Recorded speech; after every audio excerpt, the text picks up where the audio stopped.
Good morning student. आजकल जो हमारा टॉपिक चल रहा है वो एटॉमिक स्ट्रक्चर के ऊपर बात चल रही है। Atomic structure. और एटॉमिक स्ट्रक्चर में हम अगर बात करें तो लास्ट लेक्चर में हमने जो बात की थी वो isotopes, isobar, iso electronic, iso neutronic and isosters के ऊपर बात की थी। आज जो पहला टॉपिक है, देखिए यहाँ पे एक बहुत छोटा सा टॉपिक आता है स्टार्टिंग में मैं जो ले रहा हूँ, वो है आपका number of spectral line. Number of spectral lines. देखिए अगर आपसे वो नंबर ऑफ स्पेक्ट्रल लाइंस की बात करें तो नंबर ऑफ स्पेक्ट्रल लाइंस आप कैसे निकाल सकते हैं। तो इसका बहुत एक इजी सा फॉर्मूला है, मैं यहाँ पे बताता हूँ आपको। n -1 upon 2, n-1 upon 2। यहाँ पे जो n है आपका, ये जो n है ये आपका है number of cell. Number of cell, जैसे वो कहता है, मान लीजिए सपोज उसने कहा कोई इलेक्ट्रॉन है आपके पास जो फिफ्थ सेल में या फिफ्थ ऑर्बिट में, फिफ्थ सेल में। इसका मतलब क्या है कि अगर उसने सेल की बात की, ऑर्बिट की बात की, कौन से में है, वो फिफ्थ में है। तो इसका मतलब क्या है कि वहाँ पे उसने एन की वैल्यू आपको दे दी है। अब एन की वैल्यू कितना दिया है, 5 दिया है। तो अगर यहाँ पे वो आपसे फिर अगर हम नंबर ऑफ स्पेक्ट्रल लाइन निकालें उसकी, तो नंबर ऑफ स्पेक्ट्रल लाइन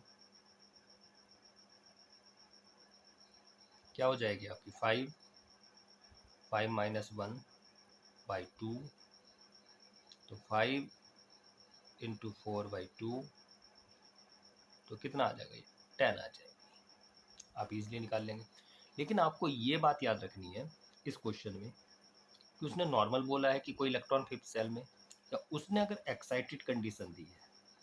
क्या कहा उसने कि आपके पास कोई इलेक्ट्रॉन है जो एक्साइटेड फिफ्थ ऑर्बिट में या फिफ्थ सेल में।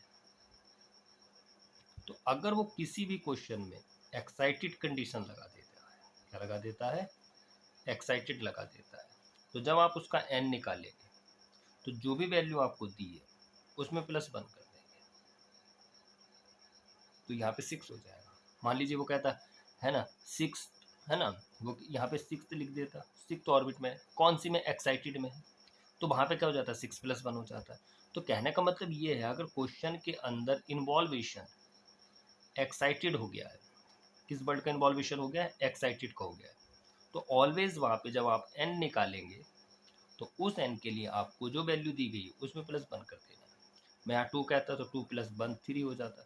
अगर एक्साइटेड लगाया है, एक्साइटेड नहीं लगाया है तो जो दिया गया है वही एन होगा। ओके, तो जैसे यहाँ पे उसने एक्साइटेड लगाया तो फिर जो एन होगा वो ये हो जाएगा। कहने का मतलब क्या है, तब आपकी स्पेक्ट्रल लाइन 10 नहीं आएगी, फिर कितना आएगी, 6, 6 -1/2, तो 6 × 5/2, तो कितने स्पेक्ट्रल लाइन आ जाएगी आपकी, 50।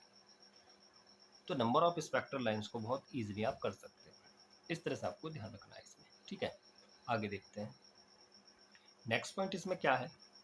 देखिए अगर वो आपसे कहता है कि एंगुलर मोमेंटम क्या होगा,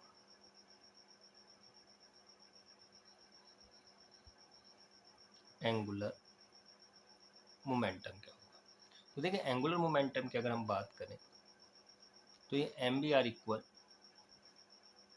NH/2π mvr, है ना, mvr इक्वल NH/2π।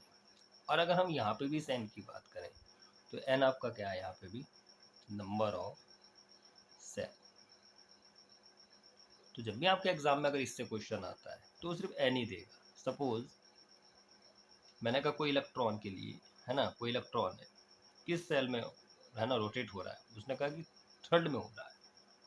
कौन से में हो रहा है, थर्ड में हो रहा है। तो अगर उसने क्या कहा कि थर्ड ऑर्बिट में या थर्ड सेल में आपके पास कोई इलेक्ट्रॉन है तो उसका एंगुलर मोमेंटम कितना होगा। उसने कहा कि कोई इलेक्ट्रॉन थर्ड ऑर्बिट में क्या कर रहा है, मूव कर रहा है, रोटेट कर रहा है, या थर्ड सेल में रोटेट कर रहा है, तो उसके लिए आपका एंगुलर मोमेंटम क्या होगा। तो mvr इक्वल NH/2π होता है। तो n कितना हो गया यहाँ पे, 3h/2π, तो कितना आ जाएगा 1.5h/5। ये आपका आंसर हो जाएगा। तो आपको याद क्या रखना है, आपको फॉर्मूला याद रखना है। बहुत इजी कॉन्सेप्ट है, इस कॉन्सेप्ट से क्वेश्चन आने के चांस बहुत कम होते हैं, लेकिन फिर भी बताना चाहिए। क्वेश्चन का कुछ नहीं पता होता है कहाँ से आ जाए, ठीक है। तो एंगुलर मोमेंटम ऐसे कर लेंगे आप, ठीक है ना।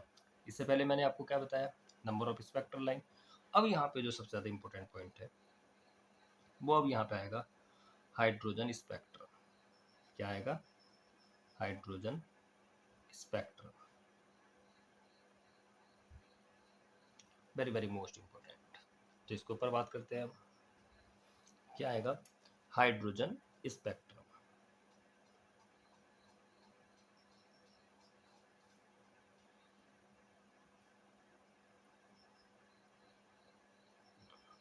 ये आपको हाइड्रोजन स्पेक्ट्रम बहुत बहुत ज़्यादा इंपॉर्टेंट है, इससे न्यूमेरिकल्स आने की भी बहुत ज़्यादा पॉसिबिलिटी रहती है। तो देखिए इस हाइड्रोजन स्पेक्ट्रम से आपको क्या करना है, वेव नंबर निकालना है। क्या निकालना है, वेव नंबर। कहने का मतलब क्या है, तरंग संख्या, वेव नंबर निकालना है। या वो क्या कह सकता है आपसे, वेव लेंथ। तो जो वेव लेंथ होती है तरंग दैर्ध्य, वो क्या होती है, वेव नंबर, तरंग संख्या के व्युत्क्रमानुपाती। तो 1/λ equal RH Z² 1/N1² minus 1/N2²। ये फॉर्मूला आपको इसमें लगाना है। क्या फॉर्मूला है, न्यू बार, या अगर वेव नंबर पूछता है तो न्यू बार, और वेव लेंथ पूछता है तो 1/λ। तो ये आपकी क्या होगी, wave length. Z atomic number, Z always 1 रहना है क्योंकि हाइड्रोजन स्पेक्ट्रम, इसलिए ऑलवेज एटॉमिक नंबर को 1 ही मेजर किया जाएगा, ठीक है। आर एच जो है आपका यहाँ पे, वो आपका रीडबर्ग कांस्टेंट है। क्या है आपका, रीडबर्ग कांस्टेंट। और इसकी जो वैल्यू होती है वो फिक्स होती है 109677 सेंटीमीटर इनवर्स। ये आपकी इसकी यूनिट होती है 109677। एन जेड क्या है आपका, एटॉमिक नंबर फिक्स रहना है, 1 नहीं रहना है, इसको रखो या मत रखो। N1 जो है वो क्या है आपका यहाँ पे, lower energy level, lower energy level. और जो N2 है वो क्या है आपका, higher energy level, higher energy level, ठीक है। तो वेव नंबर, ये क्या है, वेव लेंथ, ये क्या है, रीडबर्ग कांस्टेंट, N1 क्या है, लोअर एनर्जी लेवल, और ये क्या है, N2 हायर एनर्जी लेवल। अब यहाँ पे आपको क्या करना है, हाइड्रोजन स्पेक्ट्रम के लिए कुछ सीरीज निकल के आती हैं। तो हम क्या करते हैं, उन सीरीज को पढ़ लेते हैं। आपने पढ़ा होगा, सुना होगा, लायमन, बामर, पास्चर। तो कुछ सीरीज निकल के आती हैं, ये सीरीज लिख लेते हैं, ये उनका हम रीज़न लिख लेते हैं, ये किस रीज़न में आएंगी वो। आपके पास 3 रीज़न होते हैं, आपको पता है ना। एक आपका अल्ट्रा वायलेट, एक कौन सा होता है, विजिबल, और एक कौन सा होता है आपका, इंफ्रारेड। इंफ्रारेड, तो हमको ये देखना है कि वो अल्ट्रा वायलेट में आएगी, अबरक्त जिसे क्या बोलते हैं हम, अबरक्त में आएगी। विजिबल का मतलब क्या है कि वो दृश्य में आएगी, या इंफ्रारेड का मतलब क्या हो, नहीं, अल्ट्रा वायलेट पर आएंगे। थोड़ा इंग्लिश हिंदी में कंफ्यूजन हो जाता है, अल्ट्रा वायलेट पराबैंगनी, इंफ्रारेड को हम अवरक्त कहते हैं। तो अब हमें इन सीरीज का रीजन देखना है, जो सीरीज आती जाएंगी वो सीरीज कौन से रीजन में। यहाँ पे क्या आएगा, lower energy level, lower energy level short form में लिख दिया है मैंने। और यहाँ पे क्या आएगा आपका, higher energy level, higher energy level. तो लोअर एनर्जी लेवल क्या है आपका, N1, और हायर एनर्जी लेवल क्या है आपका, N2। तो अब हमें देखना है कि कौन सा किस रीजन में आएगा। तो अगर हम इस सीरीज की बात करें, पहली सीरीज आपकी लाइमन, ये रीजन में आती है यूबी। देखिए N1 इनके लिए फिक्स होता है, तो लाइमन के लिए N1 क्या होता है, 1। N2 कुछ भी हो सकता है, 2 3 इन्फिनाइट तक कुछ भी। दूसरी आती है बामर, बामर जो आती है आपकी वो विजिबल में आती है, इसके लिए N1 फिक्स होता है 2, ये कुछ भी हो सकता है। ये N1 फिक्स है इनके लिए। लाइमन बामर थर्ड आती है इसमें पास्चन, ये आपकी आती है नियर इंफ्रारेड IR, इसके लिए N1 फिक्स होता है 3, N2 कुछ भी हो सकता है, लेकिन N1 से हमेशा ज़्यादा होगा, याद रखना। अगर इसके लिए n1 3 है तो n2 3 से कम नहीं हो सकता है, तो 4 5 इन्फिनिट कुछ भी हो सकता है। इसके बाद आती है इसमें ब्रैकेट, ब्रैकेट फार, फार का मतलब दूर, आई आर में, इसके लिए 4 और ये 5 6। उसके बाद आती है इसमें ब्रैकेट हुंड, ये भी फार आई आर में आती है, इसके लिए फिक्स होता है 5 और n2 क्या हो सकता है 6 7 इन्फिनिट कुछ भी हो सकता है। तो हाइड्रोजन स्पेक्ट्रम में इस फॉर्मूले को आपको बहुत अच्छे से याद रखना है। न्यू बार या 1/λ equal R H Z square 1/n1 square minus 1/n2 square. ये आपकी सीरीज है, वो जब भी इन पे क्वेश्चन देगा इन सीरीज का करेगा। कैसे क्वेश्चन देगा वो मैं कराऊंगा। पहले इस चैप्टर में थोड़ा थ्योरी फिनिश कर लेता हूँ, लास्ट में हम जो जो नोमेरिकल्स वाली बात है हमारी उनके ऊपर हम नोमेरिकल्स के ऊपर लेक्चर बनाएंगे, ठीक है। तो इसमें हाइड्रोजन स्पेक्ट्रम को आपको बहुत अच्छे से पढ़ना है, नंबर ऑफ स्पेक्ट्रल लाइन, और क्या करा दिया मैंने आपको, बोलो, नंबर ऑफ स्पेक्ट्रल लाइन कराया है। उसके बाद क्या कराया मैंने आपको इसमें एंगुलर मोमेंटम, और उसके बाद मैंने आपको क्या बताया है इसमें हाइड्रोजन स्पेक्ट्रम। तो इस फॉर्मूले के ऊपर भी क्वेश्चंस करेंगे।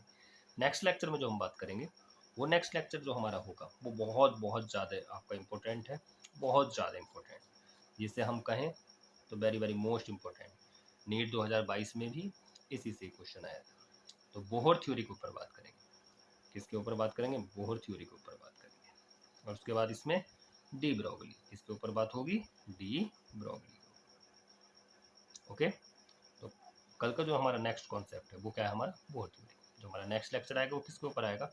बोहर थ्योरी के ऊपर। पहले थ्योरेटिकल पोर्शन और फिर लास्ट में 3 से 4 जितना भी लेक्चर लगेगा उस पर हम क्या करेंगे, इसके न्यूमेरिकल्स वगैरह के ऊपर डिस्कस करेंगे, ठीक है। तो आप इन फॉर्मूलों को बहुत अच्छे से याद रखिए। तो नेक्स्ट लेक्चर बोहर थ्योरी के साथ, किसके साथ? Bohr theory. ओके।